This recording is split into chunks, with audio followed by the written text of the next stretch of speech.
ఈ రీల్ పెట్టినప్పటి నుంచి అందరూ ఒకటే క్వశ్చన్ అడుగుతారు, అన్న ఫైట్ విన్నా లూజా అని. ఇది నా ఫస్ట్ అమేచర్ ఫైట్. ఎక్స్పీరియన్స్ మాత్రం సూపర్, చాలా మంచి ఎక్స్పీరియన్స్ ఫైట్ ది మాత్రం. సెకండ్ రౌండ్ వరకు గట్టి హోప్ నేను ఖచ్చితంగా గెలుస్తాను. బట్ థర్డ్ రౌండ్ లో 1 minute 59 seconds కి ఇది ఒక పంచ్ తగిలింది, అక్కడ సీనే మారిపోయింది. ఇక ఓపెన్ చెప్తున్నా, నేను ఫైట్ ఓడిపోయినా.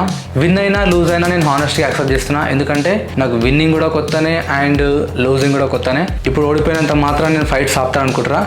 ఓడిపోయినా గెలిచినా నాకు చేయాలనిపించిన అన్ని రోజులు నేను ఫైట్స్ చేస్తూనే ఉంటా. ఈసారి ఓడిపోయి చూసినాం, నెక్స్ట్ టైం ఖచ్చితంగా గెలిచి చూస్తా. ఇక్కడ నాకన్నా ఎక్కువ ఎదుటి వాళ్ళు ఫీల్ అవుతారు నేను ఓడిపోయినందుకు. Thank you for your love and your support. మీకు కూడా నాలాగా ఫైటర్ కావాలందా అయితే కింద ఐఎమ్ ఏ ఫైటర్ అని కామెంట్ చేయండి, చూద్దాం ఎంతమంది ఫైటర్స్ ఉన్నారు చేసి.